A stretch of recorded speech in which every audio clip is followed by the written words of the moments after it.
Hello and welcome to Contemporary Approaches to Compliance on behalf of Bureau van Dijk, a Moody's Analytics company. My name is Hugo Veazey and I am a Director of Anti-Financial Crime Solutions, and I'm joined today by Micheal Sheehy of Payoneer. So would you like to introduce yourself, Micheal? Sure, thanks, Hugo. My name is Micheal Sheehy. I'm the Deputy Chief Compliance Officer for Payoneer. Payoneer is predominantly a B2B cross-border payments company. We operate all over the world and are regulated in multiple jurisdictions. And I am here today with Hugo to talk about adverse media and screening. Both subjects, in fact, that are very dear to my heart, Micheal, as I'm sure they are to you as well. Me too, yes. Absolutely, absolutely. So people who maybe aren't familiar with BVD, obviously one of the key things that we specialise in is the media and information relevant to organisations. So we look at ownership, we look at control, and we want to understand from a financial crime perspective whether or not there is any information of relevance to our clients and in turn their clients as well from a supply chain management perspective. So what we're going to do is look at a number of areas, and Micheal and I will endeavour to keep it conversational. But in the first instance, what I wanted to do was gain a better understanding of how negative news has been incorporated into your transaction monitoring program, and maybe get an understanding from you in terms of the impact that that's had on you and the organisation. Yeah, so it's funny how historically everyone was like negative news, adverse media, but there's so much information that you can use in a positive and a negative way that it's media screening, right? Or news screening, right? At Payoneer, we use both. Actually, we use the screening tool to clear alerts and clear customers. And then we also use it as a tool for us to detect and prevent money laundering and things like that. So historically, I think negative news was always more of a cost center to compliance. It was more of an eye roll. We're just doing this because somebody somewhere told us we had to do it, or if you're in Europe, some regulation said that you needed to do it. And it was a process that kind of sat in a silo. PEP and negative news, they just kind of screened, and people would send some compliance officer a report somewhere and he would review it and be like, okay, yeah, fine. And I think it's only over the last 3 years of Payoneer, we've really integrated media screening into all elements of our business. As I mentioned before, we're a B2B payments company. So, line of business verification of a customer is very important to us. And, the media screening has enabled us to actually, verify a customer's line of business, which vertical they operating, a lot easier. And then also, as you mentioned, we've been able to integrate it into our transaction monitoring system. Most people's transaction monitoring system, they're rules-based, and it looks for activity. It'll generate an alert. People will work that alert, and somebody makes a decision around, are they going to continue working with that customer, and is there a reportable event here? At Payoneer, we've incorporated news screening into two elements of our transaction monitoring program. So first of all, it's a red flag generation, right? So all of our customers, we leverage BVD. All of our customers are screened continuously for negative news. We have a screening team that will look at the news and, based off of our criteria, escalate that over to our risk team. And then that will trigger a transaction monitoring alert for that customer, where all of their activity plus all the adverse media that we've confirmed is related to that customer. And they'll take a look at that customer's activity and determine, are what we're seeing in the negative news is what we are looking at. Are we looking at that activity in Payoneer, and do we have something that supports that? And that's enabled us over the last years to, really differentiate and really look at what customers we want to be dealing with, especially in the, the trade-based space and cross-border trade. We typically find that media is ahead of government agencies.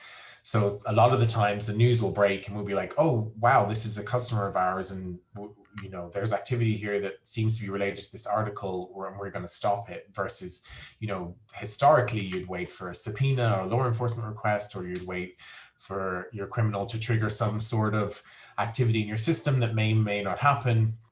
And that's enabled us to, really be ahead of the game. We've a lot of use cases, in fact, where the media has, alerted us to something, and we've taken a look, and we've actually reported it, and worked with government agencies who, we're the person that blew the whistle, because based off of the news article, and we've seen that a few times. And then we also use, we also use the media screening tool to, as I said, clear customers. We have traditional transaction monitoring alerts. I think a big use case was where someone's volume may have increased dramatically overnight, or they've, started sending and receiving to high-risk countries. Sometimes when we will push a customer through the news screening alerts or the news screening system, we will see that they've just signed a big deal, or they've been acquired, or they've merged with another company, or they've just, sold a huge product, or they've broken sales records. And we can, use that information to clear that alert and be like, oh, the investigation's over. We kind of knew this was happening. And that's, we've always, we have the detect and prevent, and then also on the investigation side, which has made, things a bit easier. It's also worked on the not the positive side, where you've been like, hey, we have this alert, let's take a look at the news. Oh yes, he was, up to no good, and we can see that in the news articles, and we can clear that. But it's a full part of our transaction monitoring system, and we've definitely integrated it there, but we've also integrated it into KYC and onboarding. It's a huge part of our business. So when we are, onboarding customers, we always news screen everybody for the beneficial ownership or the individual customer themselves. And again, that helps us to, when I talk about line of business verification, if somebody says, I import mobile phones or whatever, I can guarantee, if they've been successful, I can guarantee that you'll find that they've won an Entrepreneur of the Year award for, selling mobile phones. And then you're like, well, yeah, he does operate in that space. Here he is as an award show, collecting an award for being an Entrepreneur of the Year. We can use that information to verify the customers as we onboard them. And that makes, one of the most challenging things operating in B2B space is line of business verification. And we use the tool there for that as well. There's some really positive stuff there, Michael, and it's great to see that you look at both sides of the coin, that you're trying to make it as easy as possible for the good guys and obviously as difficult as possible for the bad guys. And again, I'm going to borrow from a friend of mine who has a chuck away comment that knowledge on its own is not power. And you may have heard me use this expression before. Not knowledge in isolation is not powerful. Knowing that a tomato is a fruit is just that, it's knowledge. Not putting it in a fruit salad is powerful. And I think that's the point there. It's understanding your client. It's being able to demonstrate, look a regulator in the eye, if you will, and say, yeah, we know our client, but we understand our client as well. And not only does that keep you out of jail from a compliance point of view, but as you touched on earlier, it potentially opens doors for you that might not otherwise have, they might have remained closed, because you've then got different opportunities that you can discuss with your client in terms of other solutions that you might be able to have available. So it's really refreshing to hear that, and that's really good. So thank you. Obviously, you formed a policy around negative news and all the other aspects as well. What are the key considerations that you would normally look at, do you think? So it's actually, I remember the specific day and time we were having a meeting about configuring our approach to news screening. It's quite challenging. There's so much, especially in today's modern world, there's so much information out there. So you can really drown yourself in alerts. I always remember at a previous employer when the CEO of a large finance institution won a cricket competition, and it must have generated like 1,700 news alerts that, you're like, we don't care that he won a cricket competition, and you have to clear these 1,600 alerts. It's going to take somebody 2 days to work through and be like, we don't care. So I think one of the things that helped us was you guys have like a configurable table which kind of breaks down all the different categories of news. And then it also breaks it, you know, from like, this is first of all, this is negative or not negative. This is, you know, and then you can like filter for like, this person's been accused, or they've been found guilty, or this is like pure spin or speculative. And you can really work with your own risk appetite, and really configure that, right? So for example, Payoneer, we operate in a lot of high-risk jurisdictions. That's just the nature of cross-border trade. You know, people are selling goods and services from China and Pakistan to the rest of the world, phone cases and things like that. So there's going to be a lot of negative news there. And obviously, because we're operating in a high-risk jurisdiction, our tolerance to know everything is greater, right? We're like, we want to know everything that happens to this person in this market. So it enabled us to configure, like, we want to know speculation, we want to know accusal, we want to know criminal, we want to know personal, we want all of the news. And then for like other customers and jurisdictions, we're able to configure it and say, like, we just want to know this, this, and this. So of course, there's always an element of trial and error, but with the way that we configured it and adjust our policy, we can see what's working and what's not working. And it's we can make changes that we want to know more information, we're comfortable, we want to know less information. And I think, you know, if anyone is forming a policy around this, it's very much trial and error. And you have to look at the jurisdictions that you're operating in, the products that you're operating in. You know, we really tied it to our overall AML risk assessment, right? And looked at the residual risk that we had in that assessment, and then determined, you know, was there any way that news could mitigate any of that residual risk that we had? And we found the answer was yes. And we, you know, where the residual risk was greater, our approach to know more was greater. And we really actually leveraged your own documentation to write our policy.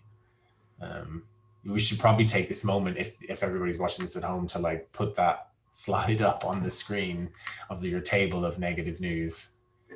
There's no point reinventing the wheel, but you might want to balance it a little bit. But I think that's the point. And again, you know, what you're referencing there is the grid system that we have within BVD, and obviously that was designed by practitioners for practitioners. And I think that's where you have the benefit. And again, if we go right the way back to first principles of when that database was first established, it was off the back of the September the 11th attacks, and obviously the US Patriot Act that followed not long after. So what started out effectively as a way of harnessing and capturing information that specifically was adverse media relevant to terrorist financing and the like, gradually expanded and grew and increased to include politically exposed individuals as well as adverse media across a variety of different risk events. And I think that's one of the key areas that, you know, a lot of people that I've spoken to, certainly compliance officers in financial institutions, will say, well, the regulation tells me I need to look out for PEPs and I need to look out for sanctions, but yeah, you know, I can't really see anything else that says I need to screen for adverse media. Yeah. But I suppose my counter to that is, well, doesn't the same regulation that you're referencing ask you to carry out a risk assessment? Well, how can you assess risks if you don't know they exist? Crossing the road is difficult. It's risky, but there are safer ways of doing it, and there are more risky ways of doing it. And you'll get to the other side, and hopefully you'll get to the other side, and you'll still be alive. But I think again, it's being able to condense that information, take a holistic approach, and understand where the risks are in your business. And again, Michael, that was something that I was really pleased that you were able to pick up, to say you don't have to do the same thing for everybody, because they don't all have the same attributes. They might be incorporated, different source of wealth, you know, the ownership control might be complex, it could be simple, the lines of business, the products, etc. All of those factors have to be taken into consideration to carry out an effective risk assessment. So again, some of the more obvious risks stand out, and again, they're probably a little bit easier to mitigate based on the experience and the knowledge that you have. It's more the hidden risks that I think, you know, the grid database has had very good successes at identifying on behalf of clients. And again, they're coming out of that not knowing what they don't know status and thinking, well, if we'd have known this information years ago, we probably would have exited the relationship. And that's, sure. That's a powerful conversation. In today's modern world, I always use this use case. It's really hard to do a criminal background check on Yeah. somebody. Yeah. It's impossible to find out if someone is a convicted money launderer or has been convicted of tax evasion, without spending hundreds and hundreds of dollars on a background check, basically. So news screening really enables you to do that in a really quick way, because you can find out relatively easy with a few clicks if someone is a convicted money launderer or tax evasion, right? So if you're onboarding a customer, and that you see that this person has been, used payment companies to facilitate trade-based money laundering, you're going to be like, no, I don't want to deal with them, right? But if you're only just using sanctions and PEP and negative news, you're never going to know that information, and you would have opened an account for him because he would have passed. You just wouldn't have had access to that. So it's definitely a red. News and media screening is a red flag generator, right? Yeah. And also a way to clear customers and clear information. And we operate all over the world, and we have had instances where we've had customers, large enterprises, or their ownership, or try to onboard a Payoneer, and due to news reasons, we're like, we don't want to do business with you, unfortunately, thank you. And had we not had that in place, there was a chance that would, we'd have been involved in that activity, and it would have been us as Payoneer that would have had the negative news and adverse media on us.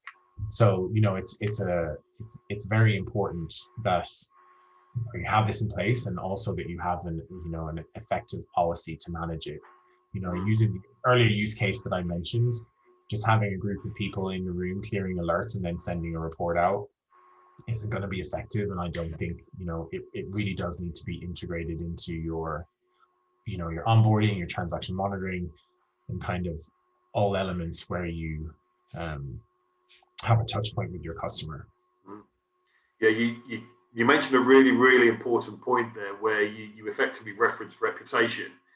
And again, it's this guilt by association, and certain organizations can be a little bit more choosy in terms of who they elect to do business with, and other organizations, because of their risk appetite or shareholder demands, may be a little bit less choosy, let's say. And we know that criminals talk to each other. We know that they've got MBAs. We know that they use artificial intelligence. We know that very often they're a step ahead of the financial institutions. So I think it increases the importance of being able to understand, what is my reputation worth?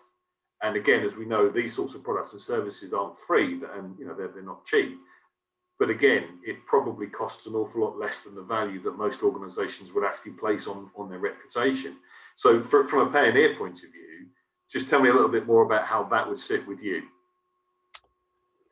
So I have actually a great example of this. There was a large negative news case about 2 years ago around some trade-based money laundering, and we had a relationship with one of the customers, and the news article hit, and we froze the account while we completed our investigation.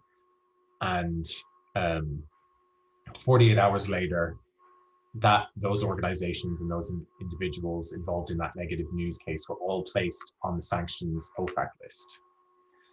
And we had already frozen from the adverse media. We'd already frozen the account and completed the investigation. And we'd proactively reached out to law enforcement to be like, hey, we saw this news article. We know that you're working on this. We have all this extra information that we found from our investigation. And we worked with them on that, and was able to, add extra information that they didn't already know. And we were able to give it to them like 72 hours in advance of anybody else, other financial institutions that would have only caught that when it was placed on the OFAC list, right? So it could have been 3 or 4 days later. And we were able to provide that information within 16 hours of getting the news alert. And that was a really positive thing for Payoneer. Law enforcement were so impressed with our, level of our investigation skills and our speed. And that's, a very good spin for us from a reputational point of view. But obviously there's also, we have to protect our own reputation in the eyes of our banks and regulators and our customers. They want to know that Payoneer is a secure and safe place to have their money. And so I think from the news screening point of view, it's enabled us to really select who we do business with and what we're comfortable with. And, that way that we can, really strengthen our own reputation and promote the security of our own ecosystem. And I think if you didn't have something like that in place, you do run the risk of, like, as you said, onboarding smart criminals. And then, when I always find that media and news articles, it's like a snowball, right? One starts, people jump on it, the investigations get bigger, especially in big cases with cross-border trade and things like that. And all of a sudden, it's just a huge, huge storm. So, to protect yourself and the company, you want to be involved, like, as soon as to protect yourself and the company, you want to make sure you've got a solid compliance program that's, like, detecting the activity before the news article. But that extra layer of security is just, like, you want to know about it the moment the news breaks, so that you are, ready and you can contribute. And that's kind of where we land in our approach. Yeah, no, that's good to hear. And again, I think it's that question, and it's anecdotal, admittedly, but I recall a conversation with a senior compliance officer. We'd just concluded a deal and a transaction in relation to providing them with some adverse media screening, and effectively they used the expression, that's cheaper than the price that I put on my reputation. And they'd spent years developing the reputation, and they were effectively within the fintech, the startup environment.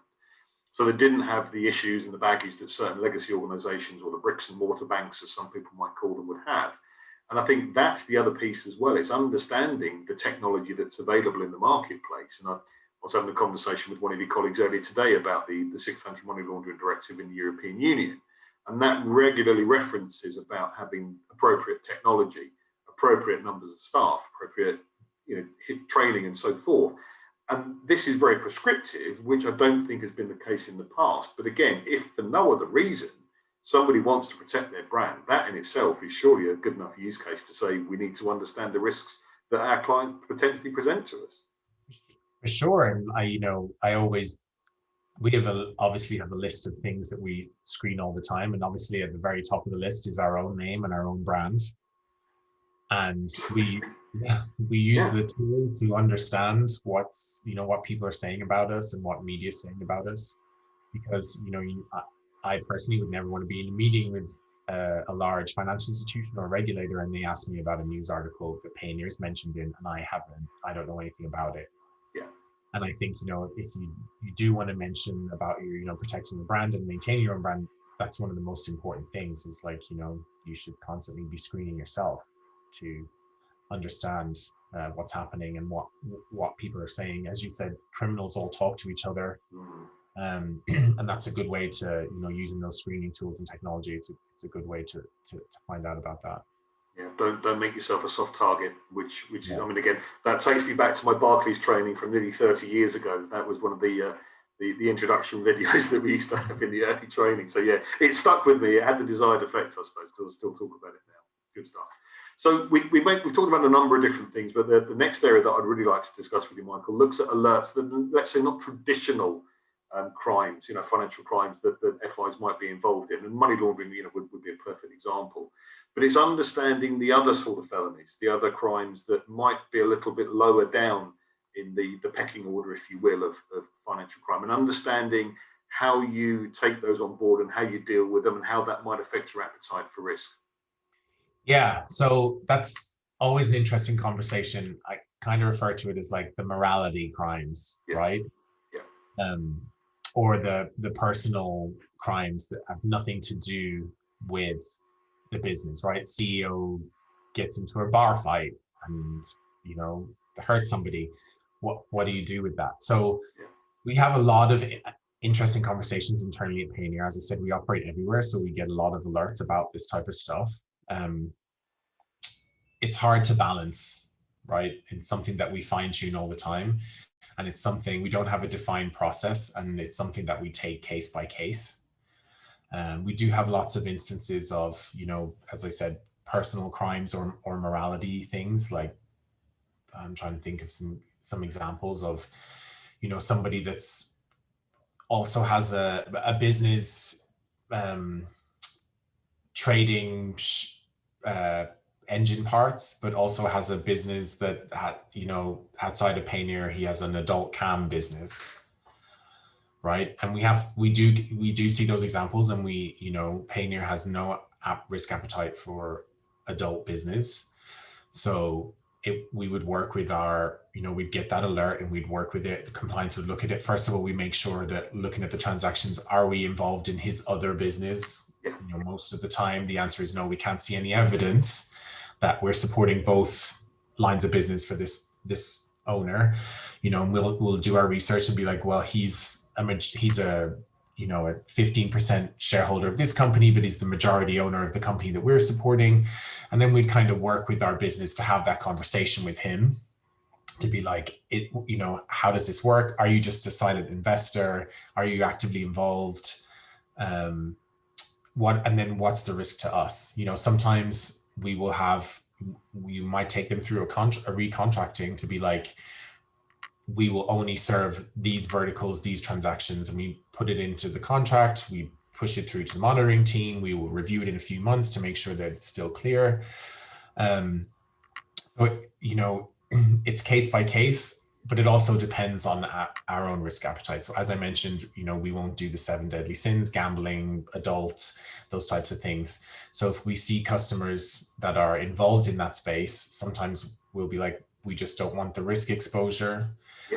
We'll just, you know, terminate the relationship based off of that. And, you know, we've had some very difficult conversations with the business about that. You know, we're soon to be a public company, so our reputation is important, and we just don't have the risk tolerance for that. In summary, I just don't think there's a one size fits all approach. Glad you said that. It really depends on your, you know, company, your products, your services. I would imagine like smaller startups, payment companies that are in aggressive growth mode, they are okay being adjacent to those risks, right? They're like, it's nothing to do with us. He's just a co-owner, or I don't care that he got into a bar fight and stabbed somebody. You know, Payoneer, we have the luxury that we can be selective with who we do business with, and we can, you know, really maintain our risk appetite, and we just don't have a wiggle room there for that. But you know, some other companies may. But again, we do take it case by case, right? So we do have some huge, large, right, enterprise clients, and their CEOs are billionaires that are known all around the world. They generate a ton of negative news in their personal lives, and they get accused of things and that type of stuff. So we, you know, it's nothing to do with the activity that Payoneer is supporting, but do we have a conversation about that news? 100%. Yeah. Do we make sure that we're comfortable with it and we understand all the facts? 100%. And I think that's, you know, that's the only way. I would love to build a standard process around it, but it's never the same use case. Always, every single one is different. So yeah, good luck with that. But I was just going to pick up on a couple of points, Michael, that you made there. I think in the first instance, and you touched on it, where you mentioned depending upon the maturity, if you will, or the stage of development of an organisation, and to a degree, I think Payoneer have earned the right to be a little bit more selective. And I think whilst we look at consumerism, we accept that consumers have a choice, and they have a very broad and a widening choice of financial institutions that they can choose to do business with. And I think that then when we flip it on its head, we can say, well, actually, yeah, the financial institutions have a choice over who they choose to do business with as well. And I think that's a critical thing. And again, it's being able to understand, join the dots up, get all the pieces of the jigsaw, any other cliches that you want to use. But effectively, it's being able to demonstrate to your CEO, to your regulator, to your shareholders, to whoever, that you know and understand your clients, and that you are effectively transacting with them. And wherever possible, undertaking best endeavours to ensure that financial criminals don't find their way into the banking system. Because let's face it, that's, you know, certainly what gets me up out of bed in the morning. And I know a lot of my colleagues as well. You know, that's really important to us to drive that. And I think the solutions that are available now, as you touched on before, from a manual perspective, that was a very, very consistent pushback when I spoke to a lot of people in the past. We don't have the resource, and it's that age-old trade-off where you've got operational limitations. You know, the compliance guys will say, well, look, give us everything because we're petrified we're going to miss something. The ops guys say, God, whatever you do, don't give us anything. We haven't got enough people to manage what we're doing currently. But there is a happy medium. There is a solution that can be reached. And I think it's important to be having that conversation, with your stakeholders and your peers as well, so that they understand that they're not an outlier, and equally from your point of view that you aren't an outlier versus your peers as well. Because I think that's the other bit. If you're doing massively more or massively less than what your peers are doing, that puts you as an outlier, which is either commercially unsustainable, or from a financial crime perspective, it leaves you, massively open to to abuse. So I think again, it's very important to be in that nice pack, if you will, that peloton, if you will, that of comfort with lots of the other organisations that are in your space.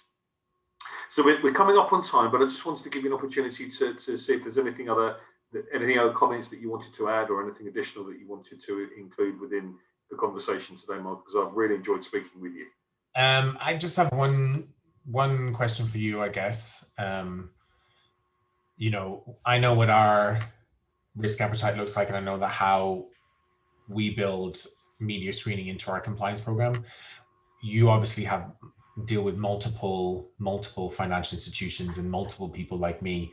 What trends are you seeing in this space now? Is everyone the same as Payoneer, or do you still have people that are in total denial around the need of this? Like, what's the gist? What's the dipstick of the industry look like? It's a really interesting question, because we are seeing some very different views. Two of the key areas of focus for a lot of organisations currently is reputational risk. And you certainly alluded to that earlier on, where you've got something that isn't necessarily financial crime directly, but would you want to have your arm around the person who's the subject to that adverse media on the front page of the LA Tribune?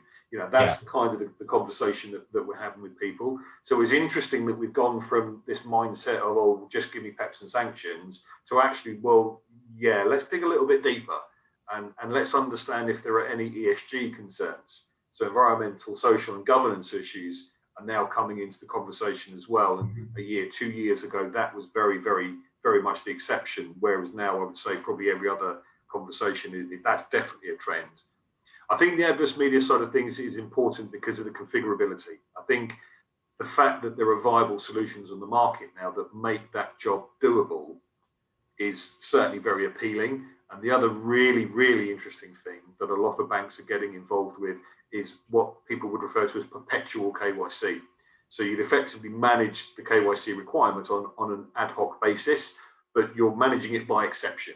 So you would understand what triggers or what parameters would need to occur for you to have to revisit the KYC documentation for a client. And that could be an adverse media alert, it could be a transaction monitoring alert, it could be a change in ownership, change in control, you've got a PEP on the board now, whereas you didn't previously. So factors that change the status quo, that I would say is probably the biggest single factor that I've been discussing with clients recently. And I think it's very much the way forward, because again, from a sustainability point of view, it's a much more economical, much more cost-effective way of managing KYC on an ongoing basis. So I think that's probably the next big thing to hit the industry.